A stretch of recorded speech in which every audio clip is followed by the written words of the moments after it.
नमस्कार दोस्तों, स्वागत है हमारे इस YouTube channel e learning for ever में। आपकी बहुत डिमांड थी कि सर हमें इस प्रकार की वीडियो चाहिए इंग्लिश मीडियम के लिए कि जिसमें हमको आंसर राइटिंग किस प्रकार से करना है वो पता चल जाए। तो ये यूट्यूब पर पहली बार ऐसी वीडियो आने वाली है जिसमें कि बीपीएससी 131 के लिए इंग्लिश मीडियम में यह बहुत इंपॉर्टेंट वीडियो होने वाली है। और इस वीडियो में आपको इंट्रोडक्शन से लेकर कंक्लूजन तक पूरा पता चलने वाला है कि आपको इंग्लू में आंसर राइटिंग किस प्रकार से करनी है, और जिससे कि आपके 90 प्लस स्कोर तो कन्फर्म ही मानकर चलिए। तो चलिए वीडियो को स्टार्ट करते हैं। अगर आप चैनल पर नए तो चैनल को सब्सक्राइब कर लीजिएगा, वीडियो को लाइक कर दीजिएगा, वीडियो को शेयर कर दीजिएगा। कमेंट बॉक्स आपका है, कौन से टॉपिक पर वीडियो चाहिए, वीडियो कैसे लगी, ये कमेंट बॉक्स में आप जरूर लिख कर बताएं। BPSC 131 most important question English medium के लिए जो इंपॉर्टेंट होने वाला है उसमें है question mention the rights available to modern citizens. 20 number का क्वेश्चन होगा आपका। इसमें आपको बताना है कि जो मॉडर्न सिटीजन्स हैं उनको कौन कौन से राइट्स अवेलेबल हैं, इनको आपने मेंशन करना है। आंसर के लिए अगर मैं कुछ टिप्स दूं तो आपको सबसे मेन टिप्स ये है कि जो आप आंसर लिखते हो इग्नू के एग्जामिनेशन में और किसी भी एग्जामिनेशन में, आप कभी पैराग्राफ बना के मत लिखिएगा। मीन्स अगर आप स्टार्टिंग से लेके एंड तक एक ही पैराग्राफ के अंदर चलते रहे तो जो आपके 20 नंबर में से आपके कंटेंट को देख के जो 15 से 18 नंबर मिलने थे, उस कंटेंट के लिए आपको केवल 10 नंबर ही मिल सकते हैं। क्योंकि जो इग्नू का एग्जामिनर रहता है उसको काफ़ी कॉफियाँ चेक करनी पड़ती है, जिसके काफ़ी हेडेक भी होता है और काफ़ी टाइम भी लगता है उनको इसमें कॉफ़ी चेक करने में। और ये ना हो कि उसके प्रेशर के चक्कर में आपके जो नंबर हैं वो माइनस हो जाए। इसलिए जो मेरा सजेशन पर्सनली रहेगा कि आप इंट्रोडक्शन लिखें, फिर बॉडी लिखें, फिर कंक्लूजन लिखें।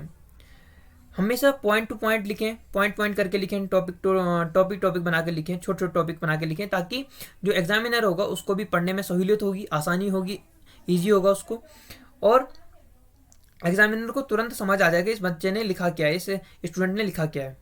तो आप इस प्रकार से लिख सकते हैं जिस प्रकार से मैं आपको गाइड कर रहा हूँ। जैसे rights are the essential fundamentals condition for the development of human personality. मतलब अधिकार मानव व्यक्तित्व के विकास की अनिवार्य मौलिक शर्तें हैं। Because the development of his personality depends on the system of rights available to him. क्योंकि उसके व्यक्तित्व का विकास उसके उपलब्ध अधिकार व्यवस्था पर निर्भर करता है। Some of the main rights have been provided to the modern citizens which are follows. आधुनिक नागरिकों को कुछ मुख्य अधिकार प्राप्त हैं जो कि इस प्रकार होंगे। यह आपका एक प्रकार का इंट्रोडक्शन था। फिर बॉडी में आप इस प्रकार से लिखेंगे जो आपके अधिकार हैं। राइट टू लाइफ, फर्स्ट जीवन का अधिकार। Right to life is a fundamental right. ये आपका एक फंडामेंटल राइट है, यानी कि मौलिक अधिकार है, जीवन का अधिकार। Without which other rights have no meaning. जीवन के अधिकार के बिना कुछ भी अधिकार आपको दिया जाता तो वो नामात्र का होगा और उसकी कल्पना मात्र केवल रहेगा वो अधिकार। This means that the state guarantees the protection of life and the protection against any damage. इसका मतलब यह होगा कि जो स्टेट है, जो राज्य है, वो आपको गारंटी प्रदान करेगा किस चीज़ की? Protection of life and protection against any damage. किसी प्रकार की क्षति की वो आपको गारंटी देगा, प्रोटेक्शन सुरक्षा देगा और जीवन की आपको सुरक्षा प्रदान करेगा राइट टू लाइफ के अंतर्गत। सेकेंड है right to equality. It has many aspects. इसके विभिन्न पहलू हैं, like equality before the law, मतलब कानून के समक्ष समानता, no discrimination of any kind, किसी भी प्रकार का भेदभाव का ना होना, सोशल, सामाजिक, पॉलिटिकल, राजनीतिक एंड इकोनॉमिक इक्वेलिटी, आर्थिक समानता, इक्वल प्रोटेक्शन ऑफ लॉ, कानून का समान संरक्षण, protective discrimination neutered in the Indian constitution and integral part of the right to equality.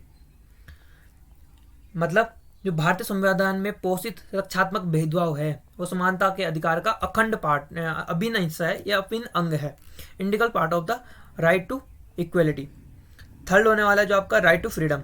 It also has many speech, press, assembly, association, movement, resident, freedom to adopt any occupation.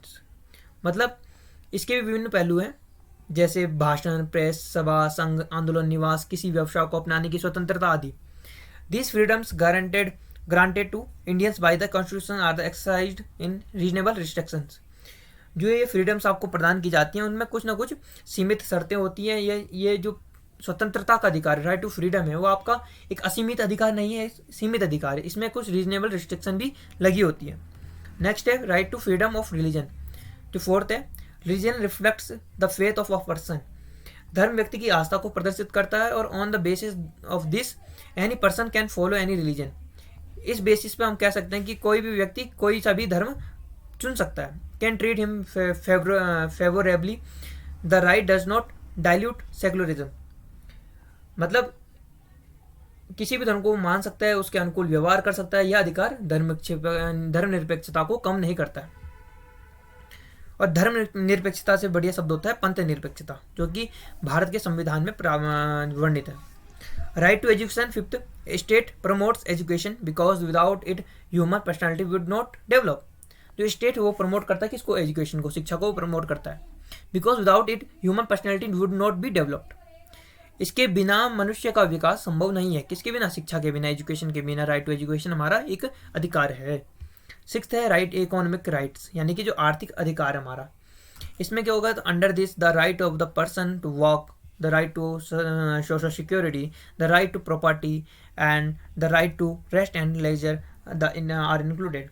Means इसके अंदर व्यक्ति को काम करने का अधिकार, सामाजिक सुरक्षा का अधिकार, संपत्ति का अधिकार तथा विश्राम एवं अवकाश का अधिकार होता है। नेक्स्ट है right to property. Right to property, right to property is considered to be an important right in almost all democracies. जो संपत्ति का अधिकार है वो सभी लोकतंत्रों में एक महत्वपूर्ण अधिकार माना जाता है। It is an economic basis in which a person has the right to own property and receive it is an heir, जिसमें व्यक्ति को संपत्ति रखने का और उत्तराधिकारी के रूप में प्राप्त अधिकार होता है। ठीक है, राइट टू प्रॉपर्टी के अंतर्गत इतनी चीज़ आती है। एट्थ है political rights. Political rights play an important role in making a person a full fledge citizens. राजनीतिक अधिकार क्या होता है? व्यक्ति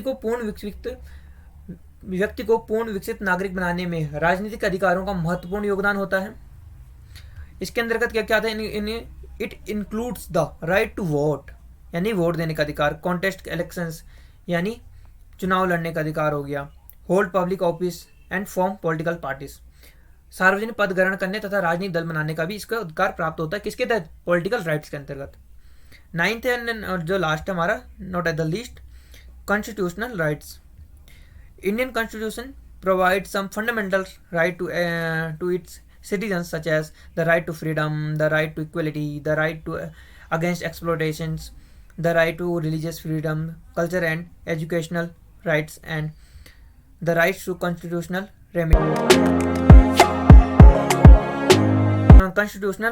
remedies guarantees the fullness of all other rights। जो इसका मोटा मोटा अर्थ है आप निकालो, जो संवैधानिक अधिकार है, ये कॉन्स्टिट्यूशनल राइट है, जितने आगे मौलिक अधिकार है उनको ये सुरक्षा प्रदान करता है। मीन्स ये गारंटी देता है कि ये अधिकार आपको प्राप्त होंगे, और अगर ये अधिकार आपको प्राप्त नहीं होते तो आप इसके तहत सुप्रीम कोर्ट में या हाई कोर्ट में अपनी याचिका दायर कर सकते हो और आपकी डायरेक्ट सुनवाई होगी। एक असाधारण एक राइट आपको प्राप्त है। तो ये कुछ था इस वीडियो में इम्पोर्टेंट, जिसमें कि मैंने आपको बताया कि आपको किस प्रकार से आंसर राइटिंग करना है और किस प्रकार से आपने इंट्रोडक्शन लिखना है, किस प्रकार से आपने कंक्लूजन लिखना है, किस प्रकार से आपने बॉडी तय करनी है। तो ये वीडियो कैसे लगी, और जिन भी फ्रेंड्स ने मेरे को ये डिमांड की थी सर इनको इंग्लिश मीडियम में ये क्वेश्चन बताइएगा सर, तो उनका बहुत बहुत धन्यवाद। और वीडियो कैसे लगी ये कमेंट बॉक्स में ज़रूर बताइएगा। चैनल को सब्सक्राइब कर लिए। तब तक मिलते हैं नेक्स्ट वीडियो में, तब तक के लिए बाय। अपनी तैयारी को चालू करते रहिएगा। तैयारी को इस प्रकार से कीजिएगा तो 90+ कन्फर्म आपको मिल ही जाएंगे। धन्यवाद।